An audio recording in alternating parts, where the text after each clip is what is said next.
যে জৈবিক চাহিদা আছে সেটা পূরণ করতে পারেন, সেটা দেখার মাধ্যমে হতে পারে। তবে আমরা জানি সবাই যে ওভার ফোনে বা বিভিন্ন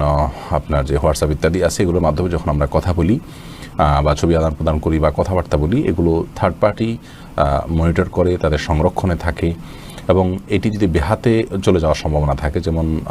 স্বামী স্ত্রী অ্যাকাউন্টের মোবাইলই সেভ করার মাধ্যমে বা রেকর্ড করার মাধ্যমে, ধারণ করার মাধ্যমে এগুলো অন্যের চোখে চলে যেতে পারে, সে আশঙ্কা যদি থাকে, তাহলে সেক্ষেত্রে এগুলো করার ব্যাপারে আমাদের সতর্ক থাকতে হবে। তবে বেসিক্যালি এটা হারাম বা নাজায়েজ কোনো বিষয় নয়, বিশেষ করে স্বামীর চরিত্রকে হেফাজত করবার জন্য এবং তার যে চাহিদা, যৌন চাহিদা আছে সেটা স্ত্রীর হতে পারে, এই জৈবিক চাহিদা